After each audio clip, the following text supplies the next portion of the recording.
लेकिन आज से प्रार्थना की गोद भराई की रस्म शुरू होने वाली है, जो उसके जीवन का एक बेहद खास और भावनात्मक पल होने वाला है।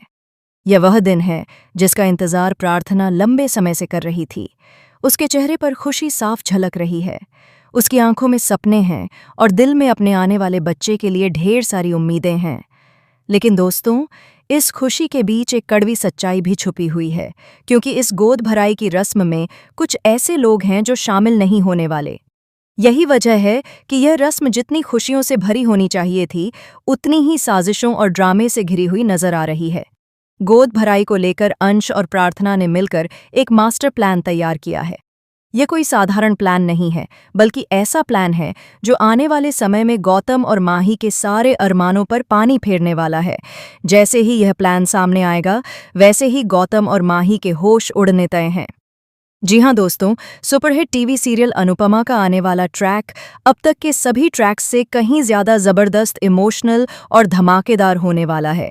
दर्शकों को इस बार सिर्फ खुशी ही नहीं, बल्कि साजिश, सच्चाई और रिश्तों की असली परीक्षा भी देखने को मिलेगी। फाइनली आपको देखने को मिलेगा कि प्रार्थना अपनी गोद भराई की रस्म को लेकर बेहद खुश है। वह हर छोटी छोटी तैयारी को खुद देखना चाहती है। उसके लिए यह सिर्फ एक रस्म नहीं, बल्कि मां बनने की ओर बढ़ाया गया पहला कदम है। वह चाहती है कि यह दिन हमेशा के लिए उसकी यादों में बस जाए।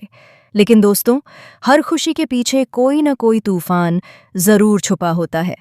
दूसरी तरफ गौतम कुछ और ही प्लानिंग और प्लॉटिंग में लगा हुआ है। उसके मन में न खुशी है, न भावनाएं, बल्कि सिर्फ साजिश है।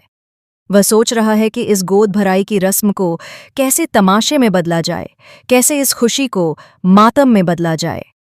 गौतम के चेहरे पर एक अजीब सी मुस्कान है, क्योंकि उसे लगता है कि इस रस्म के जरिए वह अंश और प्रार्थना को कमजोर कर सकता है। उसे यह अंदाजा नहीं है कि इस बार दांव उल्टा पड़ने वाला है। वहीं दूसरी ओर पाखी का ड्रामा भी लगातार बढ़ता ही जा रहा है। पाखी दिवाकर को लेकर घर में जमकर हंगामा करती है। उसकी आवाज पूरे घर में गूंजती है और बात इतनी बढ़ जाती है कि घर के सभी लोग हैरान रह जाते हैं। पाखी अपनी जिद पर अड़ी रहती है कि वह दिवाकर से ही शादी करेगी, चाहे उसके सपोर्ट में कोई आए या न आए। उसे न परिवार की परवाह है, न रिश्तों की मर्यादा की। वह बस अपनी जिद पूरी करना चाहती है। यहाँ तक कि जब दिवाकर राही पर उंगली उठाता है और उस पर सवाल खड़े करता है, तब भी पाखी बिना सोचे समझे राही को ही गलत ठहराती है। वह कहती है कि इस राही में ही कोई कमी होगी। पाखी यह दावा करती है कि दिवाकर ने उसे पहले ही सब कुछ बता दिया था। इस सब के बाद अंश का सब्र टूट जाता है। उसे बहुत गुस्सा आता है और वह साफ शब्दों में कहता है कि जब भी इस घर में कुछ अच्छा होने वाला होता है या कोई खुशी का मौका आता है, तभी कोई न कोई तमाशा जरूर खड़ा हो जाता है। अंश कहता है कि वह अब इन सब बातों में नहीं पड़ना चाहता और गोद भराई की तैयारियों के लिए खुद को तैयार करने जा रहा है। उसके लिए इस वक्त प्रार्थना और उसका बच्चा सबसे ज्यादा जरूरी हैं। इस पर अनुपमा बेहद शांत लेकिन मजबूत अंदाज में कहती है कि हाँ, यह भी जरूरी है। अनुपमा जानती है कि जिंदगी में सही और गलत के बीच फर्क समझना कितना जरूरी है। इधर कोठारी परिवार में भी गोद भराई की रस्म को लेकर हलचल शुरू हो जाती है। तैयारियां शुरू होती हैं, लेकिन माहौल पूरी तरह सकारात्मक नहीं होता। मोटी बाई साफ शब्दों में कह देती हैं कि वे फार्म हाउस जा रहे हैं। जब ख्याति उन्हें याद दिलाती है कि आज तो प्रार्थना की गोद भराई है, तब मोटी बा यह कहकर सबको चौंका देती हैं कि उन्हें वे लोग बिल्कुल पसंद नहीं हैं और वहां जाना उन्हें अच्छा नहीं लगता। यह बात सुनकर प्रार्थना का दिल टूट जाता है, लेकिन वह खुद को संभालते हुए कहती है कि ठीक है, वे लोग यहाँ नहीं आएंगे। प्रार्थना इस बात को समझ जाती है कि हर रिश्ते को जबरदस्ती नहीं निभाया जा सकता। इसी बीच अंश अनुपमा से एक बेहद अहम सवाल पूछता है। वह पूछता है कि जब दो लोग मिलकर कोई फैसला लेते हैं, तो क्या उसमें किसी को बुरा लगना जरूरी है? इस पर अनुपमा बहुत गहराई से जवाब देती है।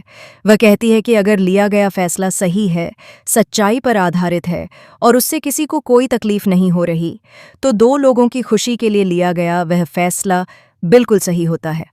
अब सबसे बड़ा सवाल यही बनता है कि क्या कोठारी परिवार में गोद भराई की रस्म पूरी शांति से होगी, या फिर एक बार फिर से यह रस्म ड्रामे और साजिशों की भेंट चढ़ जाएगी। रस्म तो जरूर होगी, लेकिन इस बार उसमें तमाशे भी भरपूर देखने को मिलेंगे। फर्क सिर्फ इतना होगा कि इस बार प्रार्थना और अंश पूरी तरह तैयार हैं। उन्होंने अपने बच्चे और अपने भविष्य के लिए पहले से ही सब कुछ सोच रखा है। अब गौतम और माही जो इस बच्चे को छीनने की साजिश रच रहे हैं, वह साजिश पूरी तरह से फ्लॉप होने वाली है। इस बार चालाकी नहीं, बल्कि सच और माँ बाप का प्यार जीतने वाला है।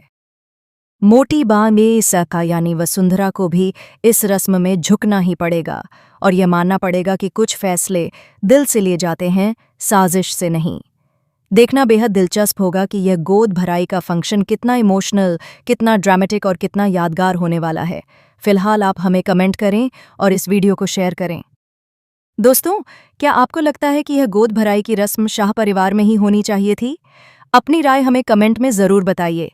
ऐसी ही टीवी सीरियल की लेटेस्ट, सटीक और सबसे तेज़ अपडेट्स के लिए चैनल को अभी सब्सक्राइब करना न भूलें।